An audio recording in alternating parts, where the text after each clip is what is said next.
Kata Said Muhammad dalam kitab Haulal Ikhtifal bi Maulidi Rasulillah Shallallahu Alaihi Wasallam. Ini kata Said Muhammad. Dan saya setuju. Logikanya itu sederhana tapi nggak bisa dibantah. Kalau ada orang membid'ahkan maulid atau menentang maulid, fakullahu, maka katakan kepada dia, apa dia berani mengatakan limadza tafrakhuna bin nabi? Wong tua, siapapun orang tua itu dia anak wis keriting, pesek, wireng. Kuwi kuwi nak lahir seneng ora karuan. Padahal anak ini juga suatu saat jadi problem. Kuwi pas lahir diakikoi. Semua nang kabeh tanggane didelok. Kon muni ganteng padahal tanggane do gremeng asline gantenge nanti. Intinya sebuah kelahiran itu pasti menyenangkan. Padahal itu jelas kritik. Apalagi kelahirannya Rasulullah Shallallahu Alaihi Wasallam.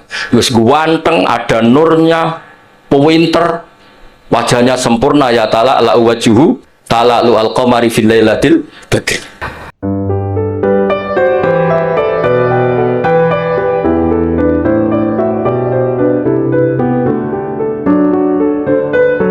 Kalau itu terkenal, undangannya angel nih. Tapi Gus Yasin kayaknya masih manfaatkan abahnya. Itu kalau di adat pesantren itu ya kayak titah ya. Jadi akhirnya gak wani kok. Akhirnya dia tekun. Tapi saya mohon yang merasa ada putranya Mbah Mun jangan ngundang saya. Itu artinya ya agak-agak bener lah. Wong ndak putrane Mbah Mun kok menyamakan dengan putrane Mbah Mun itu. Tapi saya senang datang ke sini kalau badhe niat amdan boten sahwan. Terutama untuk siapapun mungkin sering baca tapi mungkin harus punya sanad. Kula badhe maknani 3 item sing diwaos wau Habib Hasan Al-Jufri. Kula maknani persis seperti yang saya dengar dari Syekhina Baipun Gus Yasin Kiai Haji Maimun Zubair. Dados yang unik dari sistem beragama Rasulullah Muhammad Shallallahu Alaihi Wasallam itu jadi saksi kebenaran nabi-nabi sebelumnya itu menyampaikan risalah. Itu agak aneh secara teori fisik karena nabi itu nabi paling akhir, tapi Nabi Adam, Nabi Idris, Nabi Nuh dan seterusnya itu benar enggak ketika jadi nabi? Ketika mereka melaksanakan tugas nubuah itu benar enggak? Itu kesaksiannya itu lewat Rasulullah Shallallahu Alaihi Wasallam. Yaitu yang diterangkan dalam ayat fakaifa idza ji'na min kulli ummatin bisyahidi wa ji'na bika ala haula'i syahidan. Kula niku mikir itu lama sekali. Jawabannya adalah rantai itu misalnya rantai pertama, terus ada kolong ya, ada kolong kedua, lingkaran ketiga, lingkaran keempat. Jika kualitas lingkaran itu, cincin rantai itu kualitasnya bagus, kedua bagus, ketiga bagus, maka ukuran semuanya sempurna itu tidak usah dicek satu persatu. Cukup paling akhir ditarik sekeras-kerasnya. Kalau semuanya tidak terputus, berarti semuanya kualitasnya bagus. Sehingga kita juga gitu. Misalnya dulu Mbah Ahmad bin Syuaib itu alim alama, sampai Mbah Zubair, sampai Mbah Mun, sampai Gus Yasin, sampai beberapa putra Mbah Mun yang mewakili dunia kealiman. Ada Gus Naji, ada Gus Sofur, ada semuanya, ada Gus Subah. Itu ukuran kualitas terjaga ndak itu memang di akhir. Sehingga ini peringatan untuk Gus-Gus. Dulu bapak saya nyuruh saya ngapalkan Quran itu sederhana sekali. Dewe bapak gini, Beb. Mbah saya, buyut-buyut saya itu hafal Quran. Bapak saya itu kalau ngendikan gini tok. Ya oke kudu hafal Quran. Nah ora iku anakam luwih ra di alasan, luwih duwe alasan nak rapal. Mulane di bapak goblok itu penting. Di bapak goblok itu penting sekali karena ini menjustifikasi anaknya kalau goblok niru bapaknya. Artinya gini, mbah saya hafal Quran misalnya, bapak saya hafal Quran. Sekali saya ada hafal, itu anak saya bisa syukuran. Karena kalau ada hafal anut bapak. Jadi ya seperti itu. Tapi sekali saya masih hafal, anak saya ini ya kebingungan apa hafal, wong kula hafal. Boten nyindir, niki ngamuk. Kersane orang itu harus mikir. Kadang-kadang enggak. Orang saya naik maksa anak hafal Quran alim, tapi dia sendiri tidak alim, tidak hafal Quran. Anaknya ini kan alasannya apa? Coba Anda memaksa, Anda sendiri tidak jadi percontohan. Sehingga tradisi nubuah ya seperti itu.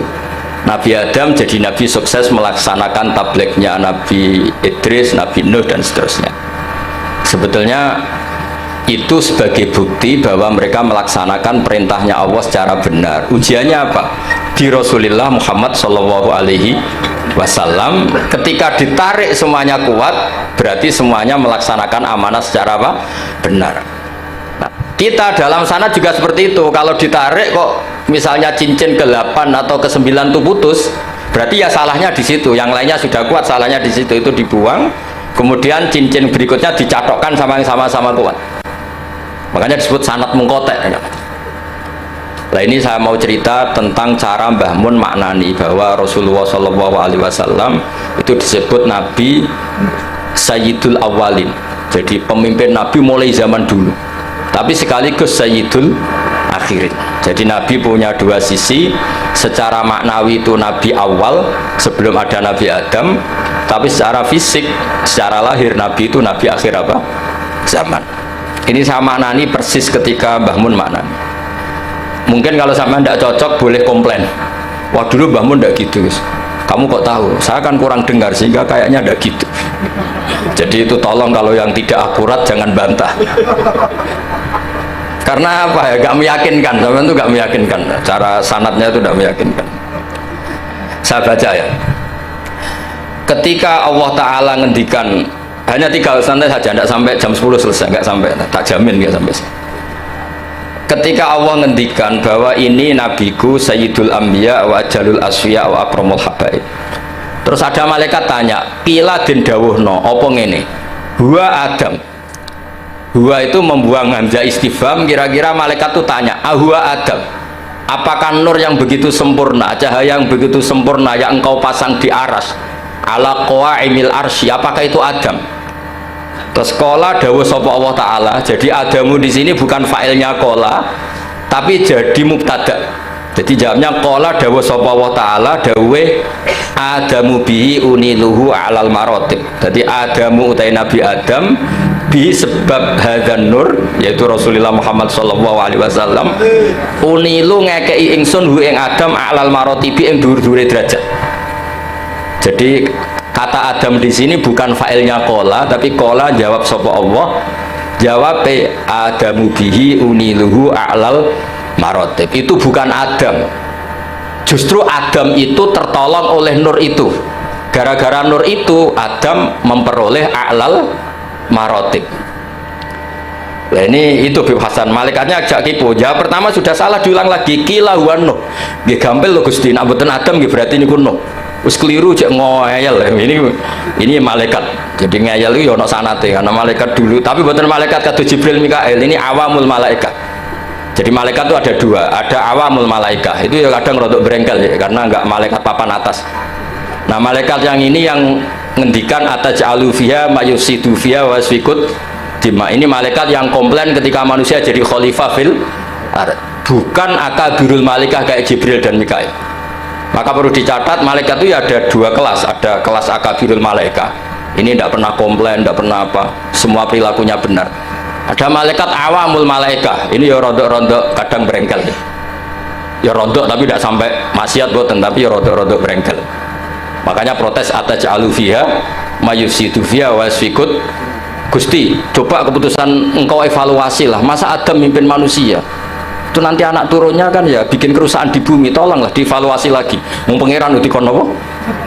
Mau gubernur itu evaluasi tersinggung. Nah ini pangeran dikon apa? Ngevaluasi. Lah ini awamul malaikah, bukan Jibril, bukan Mikail, ya bukan Israel. Terus qila huwa Nuhun. Tadi kan malaikat jawab Adam itu salah, masih diulang lagi. Kalau ndak Adam ya berarti itu Nuh. Terus sekolah jawab sapa Allah, Nuhun itu Nabi Nuh bihi bihadan nur iku yanju minal gharaq. Justru Nuh itu karena jasanya Nur Muhammad terbebas atau terselamatkan dari badai banjir. Yanju bihi minal gharaqi wa yahliku man khalafahu minal ahli wal aqarib. Terus kila, ini masih ngotot lagi, jawab dua kali salah, masih nebak lagi. Kila huwa Ibrahim. Kalau Adam nggak bener, tidak bener, ya Nur itu berarti Ibrahim. Cara kula sing dadi malaikat iku jawab pertama salah pun Gusti niku sinten. Tapi ini boten jawab salah aja nebak mah. Ya kalau ndak Adam ya Nuh. Keliru lagi ya kalau enggak Nuh ya Ibrahim. Ini rada aneh malaikat nih. Kila didhawuhna pengene huwa te hadan nur iku Ibrahim. Kala dawuh sapa Allah Ibrahimu te Nabi Ibrahim sihi sebab anane Nur Muhammad iku taqumu dadi jumeneng atau dadi menang apa hujjatuhu argumentasine Nabi Ibrahim atau hujjah Ibrahim ala ubadil asnami ing atase pira-pira sing nyembah berhala wal kawabibi lan pira-pira perbintangan.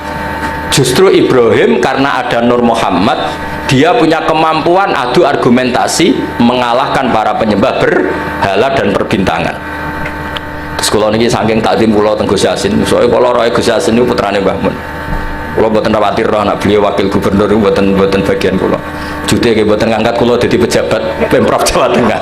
Berarti talem wakil gubernur nggih mboten nyafaati mun kula alam niki.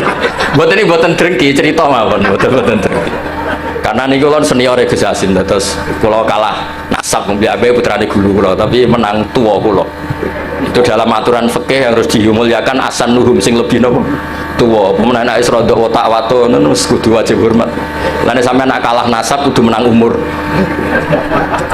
umur suntune coplok wato nus kesasin kena kewajiban harus nopo hormat. Nah ini jelas menang nasab menang umur menang sekabiannya lah biasanya itu pun buatan saingan kita lah kalau buatan kepengen ya kompetisi dengan pun kalah segaban pun kalah lah tapi beliau dekat sama saya pernah nilai kulau teng dalam pas sama Habib Ahmad sampai Habib kulau itu termasuk yang saya tiru dari Syekhina adalah ikramuhu lil habaib. Beliau begitu menghormati ahlul bait. Gini kulau guys isa-isane kulau nggih boten sesempurna Mbah Mun. Kulo nggih mboten kepen nyanyi Mbah Mun. Terus kula ra niru persis itu selain ra iso ya saking takzim guru kok disaingi mboten sae. Dadi nek gurune skore 9 ya sekene cukup 6 wis pokoke pantes-pantese ora persis napa? Guru. Mulane santri Anwar sing ra persis Mbah Mun itu tak anggap takzim. Mergo ora kepengin nyanyi kiyaine. Nanti kula iki ada santri Anwar ngaji kok Sulam Taufik terus kali-kali maca Wahab koyo Mbah Mun. Gak apik Gus, nyanyi guru ya. Tak bijak apik. Lho kula di kanca sak kelas niki seksine Gus Yasin. Niku kula niku kan riyen terkenal pinter. Mergi kula niku ya mun pinter melirin, kadose mun melirin pinter. Nggih cuma napa nggih orang pati diakui banyak pihak, tapi kula nggih mun pinter lah. Buktine sekolah nggih munggah terus. Kula di kanca niku kurang ajar tapi bener ya. Gus, nak pinter aja nemen-nemen, soleh aja nemen-nemen, kok swargamu awur Mbah Mun. Gak enak Gus sungkan. Masih terngiang-ngiang. Ora enak Gus, apa ngeloni widadari sungkan apa macam-macam sungkan. So ora usah Gus, soleh pas-pasan engko awur aku. Itu membentuk saya sampai sekarang. Sungkan ya swarga awur Kanjeng Nabi sungkan. Kepengen kula nggih beda kelas, kadang-kadang napa sowan. Nah awur mriyang. Iku nasihat ngawur tapi kula eling terus nganti saiki. Kula kadang nggih kepengin Gus saleh kados Mbah Mun kepengin akhir eling nasihat itu. Udah lah ndak usah lah. Pokoknya kalau Mbah Mun skornya 9 ya saya ngambil piro ya 8 atau 7. Masuk ini setuju aku setuju. Ya sampean kangen Mbah Mun sowan itu tapi aja sampai sak kamar. Utawa sak napa? Sak kelas lah. Duh Gus Yasin milih sak kelas no bener. Milih budi sampean. Sak kelas sama sak ngisore. Sak kelas itu resikonya 2, 1 ngelama, 2 sungkan. Jadi kadang-kadang nasihatnya ora jelas itu ya masuk akal. Waduh jelas kanca kula ora jelas, tuh angger rape munggah itu syafaat. Riyen di MGS itu ada sistem begini, ada kiai tukang nyafati, namanya Kiai Fakih Gus. Itu kalau anak gak naik kelas ditanya, "Cung, nara munggah kelas ke ning ndi?" Terminal Mbah. Kowe iku mesti diunggahno.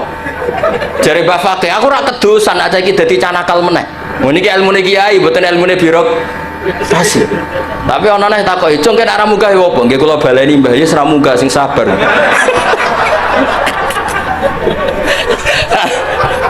Karena berita itu bocor secara masif, dulu belum ada WA Gus, tapi masyhur Gus. Itu angger ra munggah yo, engko nak ditakoki Mbah Fakih muni terminal. Nggih. Oh itu sudah akhirnya sak kelas munggah kabeh. Jadi apik itu ya kadang dimanfaatkan wong macam-macam. Jadi lan iki mboten enten sistem itu sudah hilang, sistem napa? syafaat. Jadi ya kiai kuno ya aneh-aneh ya madzhab. Jadi daripada yang terminal aku kedusan jadi canakal meneh. Akhirnya diunggahno. Ya rada masuk akal kula badhe ramno niku kados sih kapan-kapan gitu. Ilmu kula niku kathah mergi guru kula kathah. Jadi kadang-kadang ilmu iku yo kados bapak kula niku di pondok rapati kakan pelaturan. Jadi bapak kula kiai iku bengkel. Nek siap noto bocah mbulet ya ora usah dadi kiai. Mosok bengkel sing moro-rono mobil mewah, mobil waras, mesti sing rondok rusak. Ya kiai madzhabe macam-macam. Ya ana sing madzhab protektif. Lah santri nakal-nakal iki pondok apa sarang. Oh, sing sampean sing ngono. Kula wong saleh ra tau muni ngono. Dadi kiai iku butuh ijtihad. Terus pokoknya ngoten lah, sampean oleh ras setuju lah, wong kula ya ora maksum, iso wae salah. Cuma luwih sering sampean lah salah gitu. Kula mun ngajine mun kathah lah. Mun kula terusno. Mboten iki kula spesial karena takdim saya kepada Gus Yasin. Ini makna persis ketika saya ngaji sama Mbah Mun. Jadi lafat Adam Nuh itu bukan failnya kola jawab sapa Allah Adamu te Nabi Adam bisbab anane Nur Muhammad iku uniluhu alal marotib terus. Lha niku kula apal tiba sampean ora usah ragu kula nggo kitab iku mau tawaduk tok asline apal kula. Niki mboten sombong niki fakta. Lah sampean muni rapal iku ora tawaduk pancen rapal. Dadi iku bedane kula mbek sampean. Mboten sampean ya apal cuma tawaduk mun ben sampean marem. Kila den dawuhno iki malaikate ya rada saenake wis jawab keliru cek huwa Musa. Nah Adam keliru, Nuh keliru, Ibrahim keliru, nggih berarti niku Musa. Jadi dereng nyerah ijek tebak-tebakan terus kuis jawab ya. Terus kala dawuh sapa Allah Musa akhuhu. Utai Musa iku akhuhu dulure Kanjeng Nabi Muhammad sallallahu alaihi wasallam, mesti dulur dalam hal sama-sama ikhwanihi minal anbiya wal mursalin. Walakin hada habibun, Musa itu habib. Walakin hada tapi ini utai Muhammad iku habibun wong sing tak senengi. Wa Musa kalimu wa mukhatib. Terus terakhir jawab kila wa Isa. Terus kala jawab sapa Allah Isa utai Nabi Isa yubasyiru iku sing nggo berita gembira sapa Isa bi kelawan Muhammad utawa Nur Muhammad. La wa te Nabi Isa bena den nubuwati pas sak ngarepe kenabiane Nabi Muhammad iku kal hajid. Kaya dene alis, maksudnya Isa itu persis posisi sebelumnya Nur Muhammad sallallahu alaihi wasallam. Terus kula suwun kenangan ini penting sekali dari guru kita Kiai Haji Maimun Zubair, karena konstruksi kenabian Rasulullah sallallahu alaihi wasallam niku unik. Lan ini kula mengke badhe maos berjanji, terus terakhir kula maos beberapa bait dari Simtud Duror, terus sampun niki tesih wonten waktu pinten niki? Jawan rantus perapat jam cukup lah, kanggo wong cerdas cukup. Nah ini kanggo wong cerdas cukup. Kalau tesih emot, niki ruwakno tenan. Nah niki mboten guyon tenan. Ketika Rasulullah Muhammad sallallahu alaihi wasallam memaklumatkan diri jadi nabi, itu problem utama itu nasab. Man huwa Muhammad hatta yadda'a annahu rasul rabbil alamin. Muhammad itu siapa? Kok bisa memaklumatkan diri kalau seorang dia adalah nabi? Karena syaratnya Nabi itu harus cucu-cucunya Nabi. Nabi itu tidak boleh anaknya orang yang tidak bernasab. Bukan karena Allah asobiyah, bukan. Sampaianlah dipimpin uang sing gak jelas asal usulnya itu ya siap. Justru Nabi dari putra Nabi, buyut-buyutnya Nabi itu bentuk penghormatan Allah, memilihkan Nabi itu dari klan terbaik, dari marga terbaik. Jadi kadang wong keliru, pangeran berarti asobiyah Gus, dadekno Nabi mesti turunan Nabi. Ya kowe sing keliru, kowe iku diregani pangeran. Misalnya tokoh sing mbok enut ku anake copet, kowe kan yo gengsi. Bocah diregani pangeran ora roh. Akhirnya sadar, ya wis apik ngono banyak. Jadi Nabi itu harus turunan Nabi. Ini bukan berarti Allah itu asobiyah, justru Allah membuat penghormatan, memberi penghormatan pada kita. Bahwa orang yang kita ikuti turunannya orang baik, turunannya orang baik, turunannya orang baik, orang spesial dari turunan spesial, dari turunan spesial. Makanya keyakinannya ahli sunnah wal jamaah, bapak ibunya Nabi fil jannah, semuanya fil jannah. Wa kaifala wa sayyidul akramu sallallahu alaihi wasallam wasitatuhul muntaqah. Nabi itu orang suci, masa lewat rahim yang najis? Jadi kalau suci ya lewat jalur suci supaya Nabi tidak terpapar apa? najis. Makanya kita berpendapat nasyabun tahsibul aula bihulahu qallatadha nujumahal jauza habada ikdu sudati wa fakhari anta fihil yatimatul asma.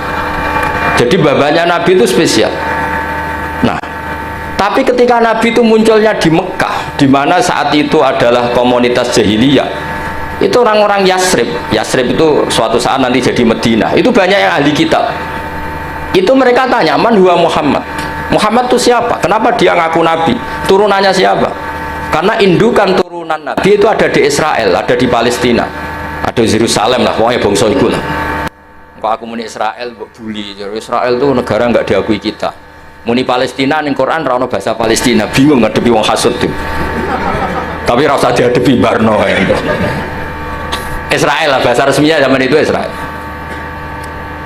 Akhirnya Allah menjelaskan fihi ayat bayyinatum maqam Ibrahim. Makanya ada Mbah Mun ojo geman ninggal tiba ninggal berjanji. Meskipun beliau juga tidak pernah meninggalkan simtud duron. Akhirnya diterangkan oleh Said Barjanji. Wa ba'du fa'aqul huwa Muhammad bin Abdullah bin Abdul Muthalib wasmu Syaibatul Hamdi khumitat khisalul husaniyah. Mun niki kula jelas ra maca niki. Mboten kok niat ngetokno apal, nyen kula apal tenan. Paling kan apa sapal ya apa engko pasali ya lali lang jeneng manusia. Jadi ditunjukkan bahwa Muhammad adalah turunan Nabi Ibrahim, itu ada jejak Ibrahim di situ. Fihi ayatum bayyinatum maqam Ibrahim. Akhirnya, lalu buktinya apa kalau Muhammad turunan Ibrahim? Karena Ibrahim pernah hidup di Mekah. Dan ketika Nabi Ibrahim hidup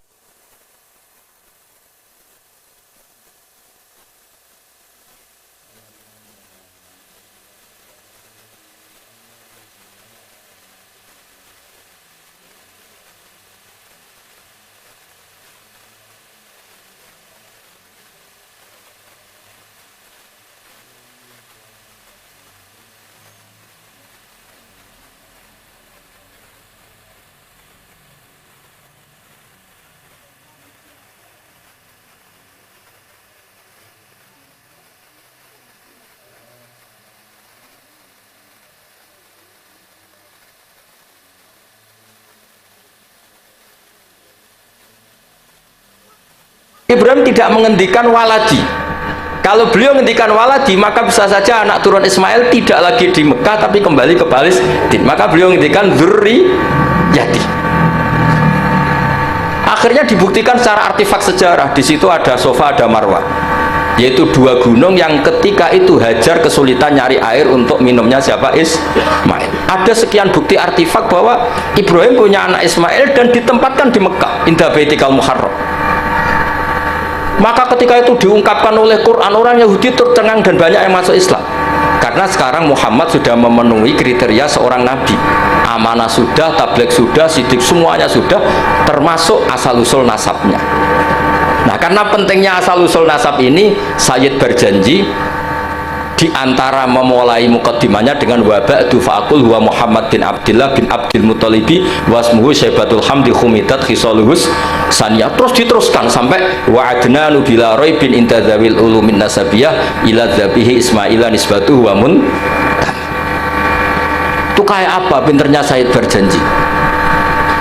Nah, bukti artefak di Mekah, di Ka'bah itu dulu ada namanya Babu Bani Syaibah.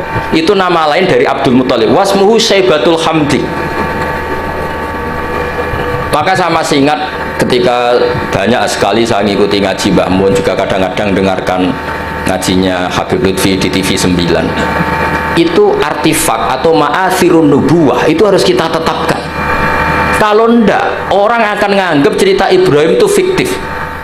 Maka dawai Said Muhammad, beliau mengapresiasi Al-Mamlakatul Arabiyah ketika tidak jadi gusur makom Ibrahim atas nama teknik matof. Itu kan pernah ingin digusur supaya lebih apa? Luas. Tapi ketika diingatkan banyak ulama itu jangan, karena itu bukti atharun min athari Ibrahim. Kalau itu dihilangkan, nanti suatu saat orang tanya buktinya apa kalau Ibrahim pernah di Mekah.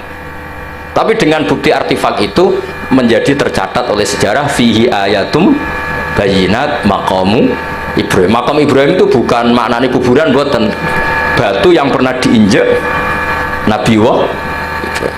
Nah, Sekarang dibuktikan lagi ada artefak kedua, yaitu Hijir Ismail, bahwa akhirnya Ismail itu tidak pulang, dia bikin kamar kecil yang namanya Hijir Ismail. Hijir itu kamar atau privasi. Nabi Ismail itu ya anak kecil, ya sudah, ya namanya anak kecil sudah ngerti Ka'bah itu sakral, nak nyancang wedus itu ya deket-deket Ka'bah, dia bikin kamar ya dekat Ka'bah, namanya Hijir apa? Ismail. Dan semua sejarah akhirnya tahu bahwa Ismail ini akhirnya nikah sama suku Jurhum, yang beliau tidak kembali lagi ke Palestina. Singkat cerita, sekarang suku Quraisy terbukti min dzurriyyati Ibrahim alaihis salam, dan sesuai definisi Nabi, kalau seorang Nabi harus turunan Nabi sinten Ibrahim. Ini hebatnya Sayyid Barjanji. Beliau mengarang begitu tertib untuk membuktikan silsilah nasabnya Rasulullah Shallallahu Alaihi Wasallam. Maka beliau ngendikan wa adnanu bila roibin intadzawil ulumin nasabiyah ila dzabih Ismail anisbatuhu wa muntah. Terus terakhir tadi ada mahalul qiyam, ada macam-macam kula suwun seperti dawuh Gus Yasin. Orang itu harus senang. Kata Said Muhammad dalam kitab Haulal Ikhtifal bi Maulidi Rasulillah Shallallahu Alaihi Wasallam, ini kata Said Muhammad, dan saya setuju, logikanya itu sederhana tapi nggak bisa dibantah. Kalau ada orang membid'ahkan maulid atau menentang maulid, fakullahu, maka katakan kepada dia, apa dia berani mengatakan limadza tafrahuna bin nabi? Wong tua, siapapun orang tua itu dia anak terus keriting, pesek, wireng, wih gue nak lahir seneng ira karuan, padahal anak ini juga suatu saat jadi problem. Wih gue pas lahir diakikoi semua nengi kabeh tanggane didelok kon muni ganteng, padahal tanggane do gremeng asline gantenge nanti. Intinya sebuah kelahiran itu pasti menyenang, padahal itu jelas keriting. Apalagi kelahirannya Rasulullah Shallallahu Alaihi Wasallam, wis ganteng, ada nurnya, winter, wajahnya sempurna, ya ta'ala la wajuhu ta'ala lu al-qamari fil lailatil badr. Apa berani? Kalau kita maulid itu kan ibaraton anil faroh bi maulidin nabi. Kita yang namanya maulid itu pokoknya satu implementasi, satu ekspresi, satu perilaku yang menunjukkan bahwa kita ini ceria, kita senang dengan lahirnya Nabi. Faman harromal maulida, misalnya siapa yang mengharamkan maulid, tanyakan ke dia, apa dia berani mengatakan limadza tafrahuna bin nabi? Wong anak sing kriting ndek wae pas lahir mbok seneng ya apa meneh iki lahire Kanjeng Nabi. Terus pertanyaan kedua mereka, syubha itu klaim mereka, yaumu wiladatihi wa yaumu mauti. Nabi itu lahir hari Senin, tapi beliau juga wafat hari Senin. Kenapa engkau syukuran hari Senin padahal hari itu juga wafatun Nabi? Kenapa tidak kamu jadikan yauma husnin wa yauma asafin, hari susah dan hari sumpah?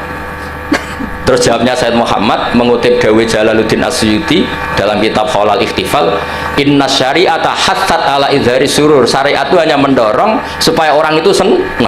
Buktinya ketika anak kamu lahir disunatkan nyembelih kambing menunjukkan senang. Tapi ketika keluarga kita meninggal justru syariat melarang niyahah, melarang meratapi berlebihan. Artinya apa? Ketika hari Senin adalah punya dua sisi, yaitu yaumul faroh bi maulidin nabi sekaligus yaumul huzn bi wafatin nabi, itu yang dihitung syariat adalah yaumul wiladah, yaitu yaumul faroh. Sebagaimana ada akikah lil wiladah tapi tidak ada akikah lil wafat. Jadi itu tadi meneruskan argumen yang dibangun Gus Yasin. Terus kemudian implementasi seneng itu macam-macam. Kalau Sayyid Ali yang punya Simtud Duror meredaksikan walana busyra bisadin mustamirin laisa yan fathaitsu utina atau an jama'al fakhrul mu'abbad. Walana lan ikut duwe kita al busyra te seneng banget. Bisadin kelan anane kebahagiaan mustamirin kang abadi.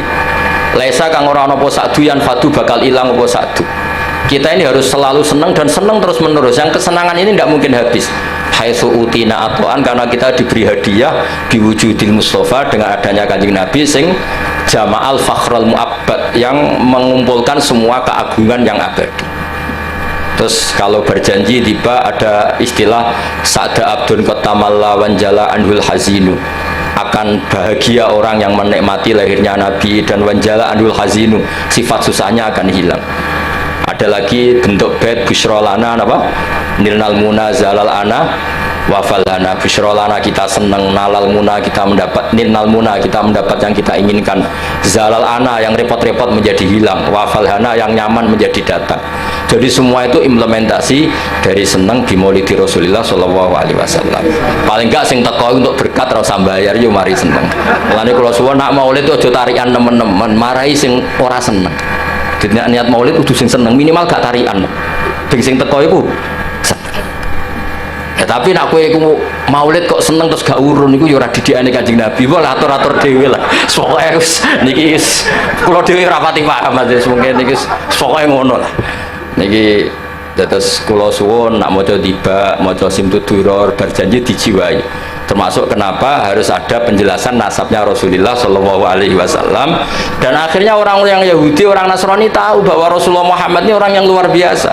Ternyata beliau lahir dari rahim seorang nabi, yaitu Nabi Ibrahim. Berarti nggak ada bedanya dong. Mereka mengatakan Nabi kan Yusuf bin Yakub bin Ishak bin Ibrahim, Al-Karim Ibnul Karim.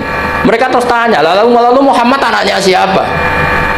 Akhirnya Allah memberi penjelasan fihi ayatum bayinatum maqamu Ibrahim. Muhammad adalah turunan Khalilur Rahman Ibrahim. Buktinya apa? Di situ ada jejak Ibrahim. Dan Ibrahim saat meninggalkan Mekah, lalu ada pertanyaan, lah kenapa Ibrahim makamnya di Hebron di Israel? Ibrahimnya pulang tapi anaknya ditinggal, yaitu dengan menjelaskan ini askantu min dzurriyyati biwadin ghairi dzi zar'in inda baitikal muharram. Dengan demikian clear bahwa suku Quraisy adalah suku yang lahir dari Khalilur Rahman Ibrahim alaihis salam. Dan semuanya punya tradisi yang luhur. Nah tradisi ini yang terus dipuji oleh beberapa kitab madaih. Tarokus sifah hafalam yusibhum aruhu min adami wa ila abihi wa ummihi hafidhul ilahu karomatan li Muhammadin abahul amjada saunal ismi. Jadi hafidhul jogo sapa ilahu pangeran karomatan krono ngekei penghormatan li Muhammadin kedua Nabi Muhammad abahu ing bambahe Kanjeng Nabi al amjada sing luhur-luhur saunan krono ngrekso ismi maring asmane Nabi. Nabi nanti kan pasti mengharamkan zina, itu pasti. Maka bapaknya ya tidak pernah zina, mbahnya ya nggak pernah zina. Jangan sampai ada perkataan Nabi ngaramkan kemudian dituduh babahmu ya seperti itu. Maka diantara syama'il, diantara kelebihan Nabi adalah babahnya apa? Tarokus sifah hafalam yusibhum aruhu. Taroku podo ninggal sopo babah Nabi asifaha ing perzinaan. Falam Yusuf mongkora mekenani hum ing abaan Nabi opo aruhu cacate zina min adami wa ila abihi wa ummi. Terus kula suwun niki wonten Habib Hasan niki kanca kula sangat mahabbah beliau sering ketemu kula seneng sekali kalau pernah dititipi.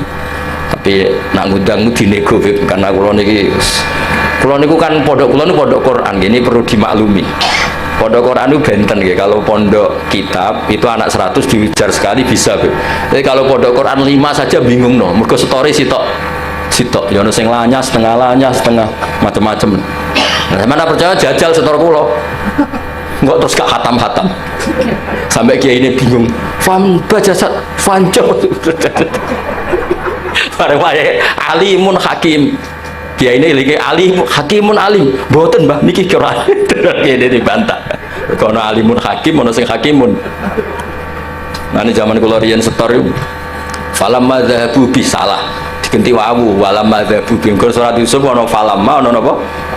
Sampean Yasin wae ingkana la sahatu wa datan faidhum khamidun barang wis faidhum jamil ladera turun balik faidhum khamidun.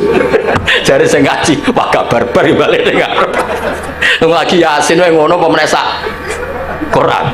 Kadang dase watin gurine wa tawassul bil haqqi wa tawassul bis sabr. Wong dase watin kok ilal ladzina amanu wa amilus sholihat wa tawassul. Iku malaikat Jibril bingung kan bingung. Iki piye ngarepe watin kok gurine wal asri. Nah politik kombinasi nasionalis religius dan iki Quran. Terus itu Beb yang menjadikan saya tidak mudah menerima undangan kecuali pernah sepuh keluarga guru, karena iktidar lah saya ini memang pondok saya warisan dari bapak itu pondok Quran, jadi ya masyhul memang benar-benar saya ini sibuk. Untungnya agak diangkat pegawai Pemprov Gus Yasin tadi, makanya ya ngoten mawon. Assalamualaikum warahmatullahi wabarakatuh.